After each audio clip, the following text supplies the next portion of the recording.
ನೀವೀಗ ಕೇಳುತ್ತಿದ್ದೀರಾ ಮಾಹಿತಿ ಖಜಾನೆಯ ಕಾರ್ಯಕ್ರಮಗಳನ್ನು.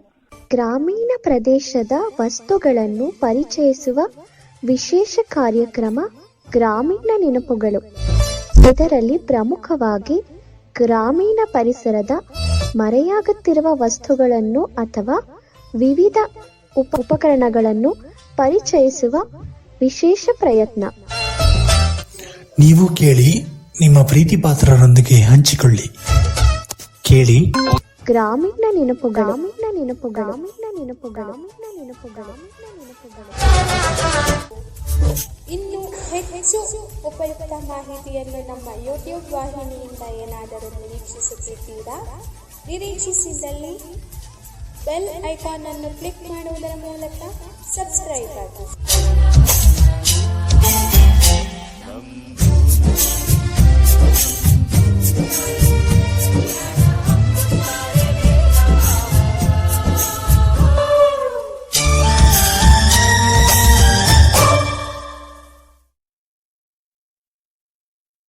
ಮಾಹಿತಿ ಖಜಾನೆಗೆ ಸ್ವಾಗತ.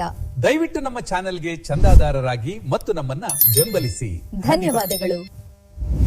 ನಮಸ್ಕಾರ ಕೇಳುಗರೆ, ಮಾಹಿತಿ ಖಜಾನೆಯ ಇವತ್ತಿನ ಗ್ರಾಮೀಣ ನೆನಪುಗಳು, ಗ್ರಾಮೀಣ ಪರಿಸರದ ಉಪಕರಣಗಳ ಪರಿಚಯಾತ್ಮಕ ಕಾರ್ಯಕ್ರಮಕ್ಕೆ ಪ್ರೀತಿಯ ಸ್ವಾಗತ. ಕೇಳುಗರೆ, ನಾವು ಗ್ರಾಮೀಣ ಪರಿಸರದಲ್ಲಿ ಬಳಸ್ತಕ್ಕಂತಹ ಹಲವು ಉಪಕರಣಗಳನ್ನು ಈಗಾಗಲೇ ಪರಿಚಯ ಮಾಡಿಕೊಂಡಿದ್ದೇವೆ. ಇಂದು ನಾವು ವಿಶಿಷ್ಟವಾದ ಮತ್ತೊಂದು ಉಪಕರಣವನ್ನು ಪರಿಚಯ ಮಾಡ್ತಾ ಇದ್ದೀವಿ. ಆ ಉಪಕರಣದ ವೈಶಿಷ್ಟ್ಯ ಏನು, ಅದರ ಮಹತ್ವವೇನು, ಕರ್ಕಡೆ ಅಂದ್ರೇನು ಅನ್ನೋದನ್ನ ಇವತ್ತಿನ ಸಂಚಿಕೆಯಲ್ಲಿ ನೀವು ತಿಳಿಯಬಹುದು. ಕರ್ಕಡೆಯ ಮಹತ್ವ, ಗ್ರಾಮೀಣ ಪರಿಸರದಲ್ಲಿ ಅದನ್ನು ಹೇಗೆ ಬಳಸ್ತಾ ಇದ್ರು ಅಂತಕ್ಕಂಥದ್ದು ಇವತ್ತು ನೀವು ತಿಳಿಯಬಹುದು.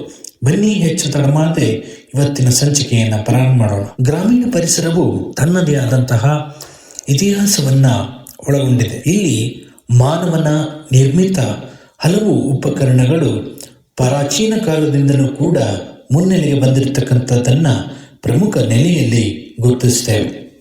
ಇನ್ನು ಇಲ್ಲಿನ ಕೃಷಿ ವ್ಯವಸ್ಥೆ ಅಂತಕ್ಕಂಥದ್ದು ಕೇವಲ ಬೀಜ ಬಿತ್ತಿ ಬೆಳೆ ಬೆಳೆಯುವುದಲ್ಲ.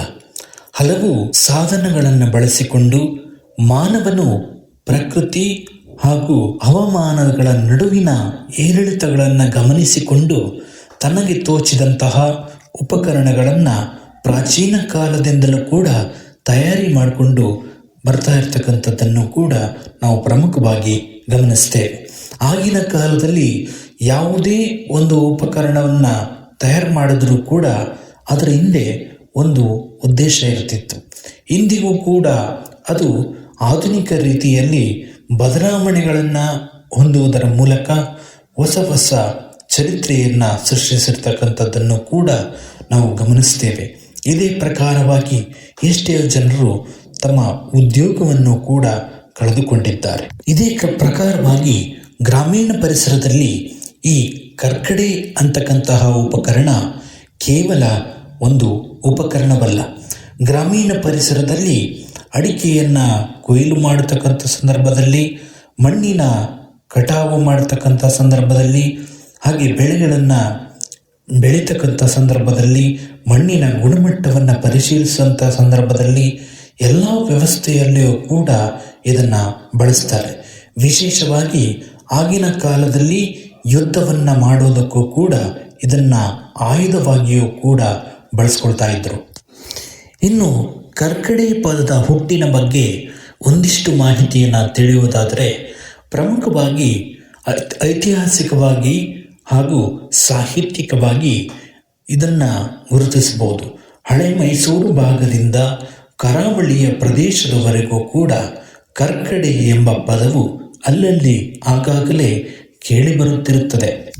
ಇನ್ನು ಸಾಹಿತ್ಯಿಕವಾಗಿ ನೋಡುವುದಾದರೆ, ಪಂಪರಾಮಾಯಣ ಹಾಗೂ ಕನ್ನಡ ಸಾಹಿತ್ಯ ಪರಿಷತ್ತು ಪ್ರಕಟಿಸಿರ್ತಕ್ಕಂತಹ ಸಂಕ್ಷಿಪ್ತ ನಿಘಂಟಿನಲ್ಲಿಯೂ ಕೂಡ ಇದರ ಉಲ್ಲೇಖ ಇರ್ತಕ್ಕಂಥದ್ದನ್ನು ಕೂಡ ಪ್ರಮುಖವಾಗಿ ಗಮನಿಸ್ತೇವೆ. 12ನೇ ಶತಮಾನದ ನಾಗಚಂದ್ರ ಕವಿಯ ರಾಮಚಂದ್ರ ಚರಿತ ಪುರಾಣ, ಪಂಪ ಪುರಾಣ ಈ ಕೃತಿಗಳಲ್ಲಿಯೂ ಕೂಡ ಈ ಕರ್ಕಡೆ ಅಂತಕ್ಕಂತಹ ಆಯುಧವನ್ನ ಒಂದು ರೀತಿಯ ಯುದ್ಧಕ್ಕೆ ಬಳಸುವ ಒಂದು ಆಯುಧ ಎಂಬ ಉಲ್ಲೇಖವನ್ನು ಕೂಡ ಇಲ್ಲಿ ನೀಡಲಾಗಿದೆ. ಇದು ಪ್ರಮುಖವಾಗಿ ಮಧ್ಯಕಾಲೀನ ಯುಗದ ಯುದ್ಧದ ಆಯುಧಗಳು ಹೇಗೆ ಪ್ರಮುಖವಾಗಿ ಕೃಷಿ ಉಪಕರಣವಾಗಿ ರೂಪುಗೊಂಡವು ಅಂತಕ್ಕಂತಹ ಸಾಕ್ಷಿಯನ್ನ ನಮಗೆ ತೋರಿಸ್ತವೆ. ಅಂದರೆ ಕನ್ನಡ ಸಾಹಿತ್ಯದಲ್ಲಿಯೂ ಕೂಡ ಈ ಕುರಿತಂತಹ ಉಲ್ಲೇಖಗಳು ಸರ್ವೇ ಸಾಮಾನ್ಯವಾಗಿ ಇರುತ್ತವೆ. ಅವುಗಳನ್ನು ಗಮನಿಸಿದಾಗ ನಾವು ಬಳಸುವಂತಹ ಉಪಕರಣಕ್ಕೂ ಕನ್ನಡ ಸಾಹಿತ್ಯಕ್ಕೂ ಹೇಗೆ ನಂಟಿದೆ ಅನ್ನುವಂತಹ ವಿಷಯ ನಮಗೆ ತಿಳಿಯುತ್ತೆ. ಅಂದಿನ ಕಾಲದಲ್ಲಿ ಇಂತಹ ಆಯುಧಗಳು ಪ್ರಮುಖವಾಗಿ ಯುದ್ಧ ನಡೆಯುತ್ತಿದ್ದಂತಹ ಸಂದರ್ಭದಲ್ಲಿ ತಮ್ಮನ್ನು ತಾವು ರಕ್ಷಿಸಿಕೊಳ್ಳಲು ಜನರು ಇಂತಹ ಉಪಕರಣಗಳನ್ನು ಬಳಸ್ತಾ ಇದ್ದರು. ಕ್ರಮೇಣವಾಗಿ ಅದು ಕೃಷಿ ಚಟುವಟಿಕೆಯಲ್ಲಿ ತೊಡಗಿಸುವ ಉಪಕರಣವಾಗಿ ಮಾರ್ಪಟ್ಟಿದ್ದನ್ನು ಪ್ರಮುಖವಾಗಿ ಗುರುತಿಸ್ತೇವೆ. ಭಾಷಾ ದೃಷ್ಟಿಕೋನದಿಂದ ನೋಡಿದಾಗ ಈ ಕಕ್ಕಡೆ ಅಂತಕ್ಕಂತಹ ಪದವು ಕರ್ಕಟ ಅಂತಕ್ಕಂತಹ ಮಲಯಾಳಂ ಪದಕ್ಕೆ ಹತ್ತಿರವಾಗುತ್ತದೆ. ಕರ್ಕಟ ಅಂದರೆ ಮಲಯಾಳಂ ಭಾಷೆಯಲ್ಲಿ ಚಾಕು ಎಂಬ ಅರ್ಥವನ್ನು ಕೊಡುತ್ತದೆ. ಚಾಕು ಅಥವಾ ಸಣ್ಣ ಆಯುಧ ಎಂಬ ಅರ್ಥವನ್ನು ಇದು ಕೊಡುತ್ತದೆ. ದ್ರಾವಿಡ ಭಾಷೆಯ ಕೆಲವು ಭಾಷಾಕೋಶ ಪುಸ್ತಕಗಳು ಈ ಕುರಿತಂತೆ ಉಲ್ಲೇಖವನ್ನು ಮಾಡುತ್ತವೆ. ಇನ್ನು ಕನ್ನಡ ಕೊಂಕಣಿ ರತ್ನ ಅನ್ನುವಂತಹ ಪುಸ್ತಕವು ಇದರ ಬಗ್ಗೆ ಒಂದು ಉಲ್ಲೇಖವನ್ನು ನೀಡುತ್ತೆ. ಆ ಉಲ್ಲೇಖ ಏನಪ್ಪಾ ಅಂದರೆ, ಈ ಆಯುಧವು ಒಂದು ಸಣ್ಣ ಆಕಾರವನ್ನು ಒಳಗೊಂಡಿದ್ದು ಇದನ್ನು ಈಟಿಯ ರೂಪದಲ್ಲಿ ಹಾಗೂ ಚಾಕುವಿನ ರೂಪದಲ್ಲಿ ಹಾಗೂ ಒಬ್ಬ ವ್ಯಕ್ತಿಯ ಅವಶ್ಯಕತೆಗಾಗಿ ಹೇಗೆ ಬೇಕೋ ಹಾಗೆ ಬಳಸಿಕೊಳ್ಳಬಹುದು ಅಂತಕ್ಕಂತಹ ಉಲ್ಲೇಖವನ್ನು ಈ ಕೊಂಕಣಿ ಕನ್ನಡ ನಿಘಂಟು ಉಲ್ಲೇಖ ಮಾಡುತ್ತೆ. ಆಗಿನ ಕಾಲದಲ್ಲಿ ಯುದ್ಧ ಮಾಡಲು ಬಳಸುತ್ತಿದ್ದಂತಹ ಉಪಕರಣ ಅನಂತರದಲ್ಲಿ ಅರಣ್ಯವನ್ನು ಸ್ವಚ್ಛಗೊಳಿಸಲು, ಪೊದೆಯನ್ನು ಕತ್ತರಿಸಲು ಹಾಗೂ ಭೂಮಿಯನ್ನು ಹಸನುಗೊಳಿಸಲು ಕೂಡ ಈ ಉಪಕರಣವು ಬಳಕೆಗೆ ಪ್ರಾರಂಭವಾಯಿತು. ಈ ಉಪಕರಣ ಗ್ರಾಮೀಣ ಪರಿಸರದಲ್ಲಿ ಇಂದಿಗೂ ಕೂಡ ಹೆಚ್ಚು ಪೊದೆಯನ್ನು ಕತ್ತರಿಸಲು ಹಾಗೂ ವಿವಿಧ ಕೃಷಿ ಚಟುವಟಿಕೆಗಳಿಗಾಗಿ ಈ ಉಪಕರಣವನ್ನು ಇಂದಿಗೂ ಕೂಡ ಬಳಸುತ್ತಾರೆ. ಕರ್ಕಡೆ ಅಂತಕ್ಕಂತಹ ಉಪಕರಣ ಏನಿದೆ, ಇದು ತನ್ನದೇ ಆದ ಮಹತ್ವವನ್ನು ಇಂದಿಗೂ ಕೂಡ ಉಳಿಸ್ಕೊಂಡಿದೆ. ಕಳೆ ತೆಗಿತಕ್ಕಂಥದ್ದು ಹಾಗೆ ಮಣ್ಣಿನ ಗುಣಮಟ್ಟವನ್ನು ಪರಿಶೀಲಿಸೋದಕ್ಕೂ ಕೂಡ ಇದು ಸಹಾಯ ಮಾಡುತ್ತೆ.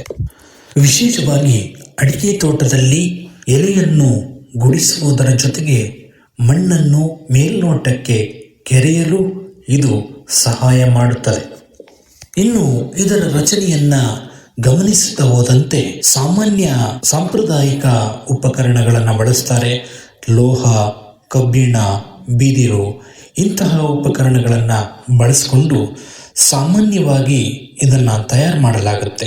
ಹೆಚ್ಚು ಬಾಳಿಕೆ ಬರಬೇಕು, ಹೆಚ್ಚು ಉಪಯೋಗವಾಗಬೇಕು ಅಂತಕ್ಕಂತಹ ಉದ್ದೇಶದಿಂದ ಈ ರೀತಿಯಾಗಿ ಇದನ್ನು ಬಳಸಲಾಗುತ್ತೆ. ಇನ್ನು ಅದರ ಲೋಹದ ಭಾಗ ಏನಿರುತ್ತೆ ಅದು ಮಣ್ಣಿಗೆ ನೇರವಾಗಿ ಸಂಪರ್ಕಕ್ಕೆ ಬರುತ್ತೆ. ಹಾಗಾಗಿ ಇಲ್ಲಿ ಹೆಚ್ಚು ಯಾವುದೇ ತುಕ್ಕು ಹಿಡಿಯದೆ ಇರುವ ರೀತಿಯಲ್ಲಿ ನೋಡ್ಕೊಳ್ಳೋದು ಕೂಡ ಬಹಳ ಸೂಕ್ತ ಆಗುತ್ತೆ. ಹಾಗಾಗಿ ಸವೆತ ಉಂಟಾಗಬಾರ್ದು ಅಂತಕ್ಕಂತಹ ಉದ್ದೇಶದಿಂದ ಗಟ್ಟಿಯ ಕಬ್ಬಿಣ ಲೋಹವನ್ನು ಕೂಡ ಇಲ್ಲಿ ಬಳಸಲಾಗುತ್ತೆ. ಇದನ್ನು ಸಾಮಾನ್ಯವಾಗಿ ಕಮ್ಮಾರರು ತಯಾರು ಮಾಡ್ತಾರೆ. ಮೊದಲಿಗೆ ಹಲಗೆಯನ್ನು ತಯಾರು ಮಾಡಿಕೊಂಡು ನಂತರದಲ್ಲಿ ಅರ್ಧಚಂದ್ರಾಕಾರದ ಈ ಉಪಕರಣವನ್ನು ತಯಾರು ಮಾಡುತ್ತಾರೆ. ಮಣ್ಣಿನ ಆಳಕ್ಕೆ ಇಳಿಯುವಂತಹ ಸಾಮರ್ಥ್ಯವನ್ನ ಇದು ಒಳಗೊಂಡಿರಬೇಕು. ಈ ಮಣ್ಣಿನ ಒಳಗೆ ಇಳಿಯುವಂತಹ ಭಾಗವನ್ನು ಗುಳ ಅನ್ನುವಂತಹ ಹೆಸರಿನಿಂದ ಗುರುತಿಸಲಾಗುತ್ತೆ. ಈ ಗುಳ ಅನ್ನುವಂತಹ ಭಾಗವನ್ನು ಆಗಾಗ ಹರಿತಗೊಳಿಸ್ತಾ ಇದ್ದರೆ ಇದು ಸರ್ವೇ ಸಾಮಾನ್ಯವಾಗಿ ವೇಗವಾಗಿ ಕೆಲಸವನ್ನು ನಿರ್ವಹಿಸುತ್ತದೆ. ಇನ್ನು ಇದರ ಇಡಿಕೆಯನ್ನು ಅಕೇಶಿಯಾ ಅಥವಾ ಬಿದಿರಿನಿಂದ ತಯಾರು ಮಾಡಲಾಗುತ್ತದೆ. ಇದು ಹೆಚ್ಚು ಗಟ್ಟಿಯಾಗಿ ಇರುವಂತೆ ನೋಡಿಕೊಳ್ಳುವುದು ಸೂಕ್ತ. ಇನ್ನು ಬಿದಿರು ಮತ್ತು ಅಕೇಶಿಯಾ ಮರಗಳು ಸಾಮಾನ್ಯವಾಗಿ ಹೆಚ್ಚು ಗಟ್ಟಿಯಾಗಿರುವುದರ ಜೊತೆಗೆ ಹಗುರವಾಗಿರುವುದರಿಂದ ರೈತರು ಹೆಚ್ಚು ಕಾಲ ತೋಟದಲ್ಲಿ ಕೆಲಸ ಮಾಡಿದರೂ ಕೂಡ ಆಯಾಸವೆನಿಸುವುದಿಲ್ಲ. ಇನ್ನು ಹಿಡಿಕೆಯ ಉದ್ದವು ಸುಮಾರು 55 ಸೆಂಟಿಮೀಟರ್ನಿಂದ 65 ಸೆಂಟಿಮೀಟರ್ ಉದ್ದ ಇರುವ ಹಾಗೆ ನೋಡಿಕೊಳ್ಳಬೇಕು. ಈ ಉದ್ದವು ಸಾಮಾನ್ಯವಾಗಿ ರೈತರು ಬಗ್ಗಿ ಕೆಲಸ ಮಾಡುವುದರಿಂದ ಅವರು ಸರಿಯಾಗಿ ಕೆಲಸ ಮಾಡಲು ಅವಕಾಶವನ್ನು ಕಲ್ಪಿಸಿಕೊಡುತ್ತದೆ. ಇದು ಸಾಮಾನ್ಯವಾಗಿ ಅಡಿಕೆ ತೋಟಗಳಲ್ಲಿ ಹೆಚ್ಚು ಬಳಕೆಯಾಗುತ್ತದೆ. ಅಡಿಕೆ ತೋಟದಲ್ಲಿ ಶುಚಿತ್ವ ಅನ್ನೋದು ಬಹಳ ಮುಖ್ಯ. ಇಲ್ಲಾಂದರೆ ಎಲೆ ಚುಕ್ಕೆ ರೋಗ, ಮತ್ತಿತರ ಹಳದಿ ಎಲೆಯ ರೋಗ, ಮತ್ತಿತರ ಹಲವು ರೋಗಗಳು ಬರ್ತವೆ. ಹಾಗಾಗಿ ಅಲ್ಲಿ ನೀರು ನಿಲ್ಲದಂತೆ ನೋಡ್ಕೊಳ್ಳೋದು, ಹಾಗೆ ಆ ರೀತಿ ಹಳದಿ ಆಗಿರ್ತಕ್ಕಂತಹ ಎಲೆಗಳನ್ನು ಕತ್ತರಿಸ್ತಕ್ಕಂಥದ್ದು, ಇವೆಲ್ಲದಕ್ಕೂ ಕೂಡ ಈ ಕರ್ಕಡೆ ಅಂತಕ್ಕಂತಹ ಉಪಕರಣ ಸಹಾಯಕವಾಗುತ್ತೆ. ಇಂತಹ ಎಲೆಗಳನ್ನು ಕತ್ತರಿಸುವುದರ ಮೂಲಕ ರೈತರು ಈ ಎಲೆಯನ್ನು ಗುಡ್ಡೆ ಮಾಡಿ ನಂತರದಲ್ಲಿ ಇದನ್ನು ಗೊಬ್ಬರದ ರೂಪದಲ್ಲಿ ಬಳಸ್ತಾರೆ. ಇನ್ನು ಪ್ರಮುಖವಾಗಿ ಇಂತಹ ಉಪಕರಣಗಳನ್ನು ತಯಾರು ಮಾಡತಕ್ಕಂಥವರಲ್ಲಿ ಕುಶಲಕರ್ಮಿಗಳು ತಮ್ಮದೇ ಆದ ಪಾತ್ರವನ್ನು ವಹಿಸುತ್ತಾರೆ. ತಮ್ಮ ಆರ್ಥಿಕ ಪರಿಸ್ಥಿತಿಯನ್ನು ಉತ್ತಮಗೊಳಿಸಿಕೊಳ್ಳುವುದರ ಜೊತೆಗೆ ಗ್ರಾಮೀಣ ಪರಿಸರದಲ್ಲಿ ಬಳಸತಕ್ಕಂತಹ ಈ ಕರ್ಕಡೆಯಂತಹ ಉಪಕರಣಗಳು ತಮ್ಮದೇ ಆದ ಮಹತ್ವವನ್ನು ಉಳಿಸಿಕೊಳ್ಳೋದಕ್ಕೆ ಅವರ ಶ್ರಮವೂ ಕೂಡ ಇಲ್ಲಿ ಬಹಳ ಮುಖ್ಯವಾಗುತ್ತದೆ. ಭಾರತದ ಇಂತಹ ವ್ಯವಸ್ಥೆಯಲ್ಲಿ ಆರ್ಥಿಕ ವ್ಯವಸ್ಥೆಯು ಸಮತೋಲನಕ್ಕೆ ಬರಬೇಕು, ಹಾಗೆ ಆರ್ಥಿಕ ಪರಿಸ್ಥಿತಿಗಳು ಹೋಗಲಾಡಿಸಬೇಕು, ಹಾಗೆ ಆರ್ಥಿಕವಾಗಿ ಉಂಟಾಗಿರತಕ್ಕಂತಹ ತೊಂದರೆಗಳನ್ನು ಪರಿಹರಿಸೋದಕ್ಕೂ ಕೂಡ ಈ ಕುಶಲಕರ್ಮಿಗಳು ತಮ್ಮ ಕೈಲಾದ ಪ್ರಯತ್ನವನ್ನು ಮಾಡ್ತಾ ಇದ್ದಾರೆ. ಇನ್ನು ಆಧುನಿಕತೆ ಬೆಳೆದಂತೆ ಇಂತಹ ಉಪಕರಣಗಳು ಮಾಯವಾಗುತ್ತಿವೆ.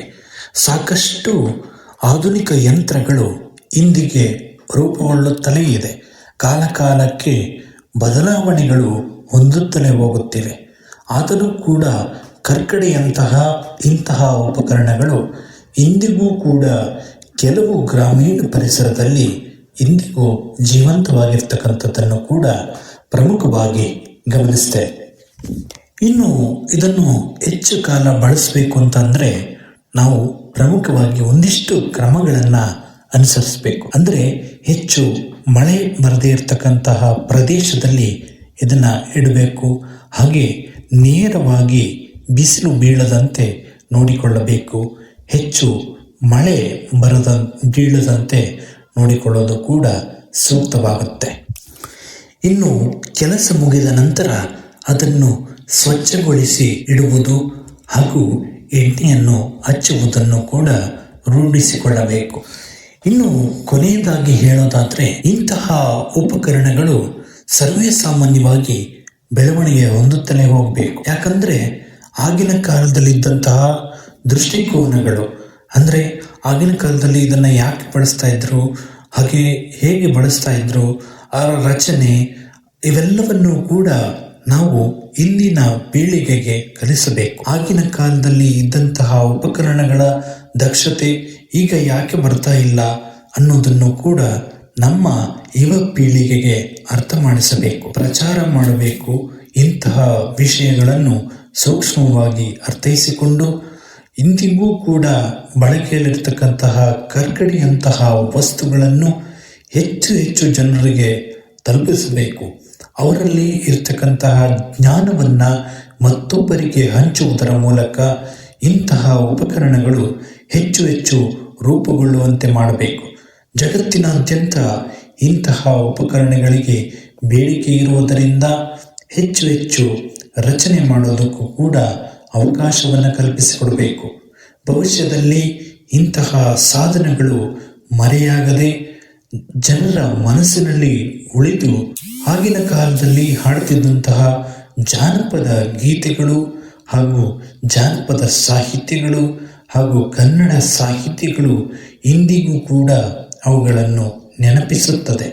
ರೈತಾಪಿ ವರ್ಗ ಇಂತಹ ವಸ್ತುಗಳನ್ನು ಬಳಸಿಕೊಂಡು ತಮ್ಮ ಜೀವನವನ್ನು ರೂಪಿಸಿಕೊಳ್ಳುವಲ್ಲಿ ನಿರತರಾಗಿದ್ದಾರೆ. ಕುಶಲಕರ್ಮಿಗಳು ತಮ್ಮ ಬದುಕನ್ನು ರೂಪಿಸಿಕೊಳ್ಳಲು ಇಂತಹ ಪ್ರಾಚೀನ ವಸ್ತುಗಳನ್ನು ಇಂದಿಗೂ ಕೂಡ ತಯಾರಿಸ್ತಾ ಇದ್ದಾರೆ. ಕರ್ಕಡೆಯಂತಹ ವಸ್ತುಗಳು ನಿರಂತರವಾಗಿ ತಯಾರುಗೊಳ್ಳಿ, ಹಾಗೆ ಗ್ರಾಮೀಣ ಪರಿಸರದ ಇಂತಹ ಉಪಕರಣಗಳು ಇನ್ನಷ್ಟು ಮನ್ನಣೆಗೆ ಬರಲಿ ಅಂತಕ್ಕಂಥದ್ದೇ ಈ ಕಾರ್ಯಕ್ರಮದ ಮುಖ್ಯ ಉದ್ದೇಶ. ಕೇಳುಗರೆ, ಇದುವರೆಗೆಯೂ ಈ ಕಾರ್ಯಕ್ರಮವನ್ನು ಆಲಿಸಿದಂತಹ ನಮ್ಮೆಲ್ಲ ಕೇಳುಗ ಬಂಧುಗಳಿಗೆ ಧನ್ಯವಾದಗಳನ್ನ ಹೇಳ್ತಾ, ಇನ್ನು ಯಾರು ಸಬ್ಸ್ಕ್ರೈಬ್ ಮಾಡದೆ ನೋಡ್ತಾ ಇದ್ದರೆ ಈ ಕೂಡಲೇ ಸಬ್ಸ್ಕ್ರೈಬ್ ಮಾಡ್ಕೊಳ್ಳಿ, ಹಾಗೆ ಕಾರ್ಯಕ್ರಮವನ್ನು ಸಂಪೂರ್ಣವಾಗಿ ಆಲಿಸಿ ಅಂತ ಹೇಳ್ತಾ, ಮತ್ತೆ ಮುಂದಿನ ಸಂಚಿಕೆಯಲ್ಲಿ ಮತ್ತಷ್ಟು ವಿಶೇಷತೆಯೊಂದಿಗೆ ಭೇಟಿಯಾಗೋಣ. ಜೈ ಹಿಂದ್.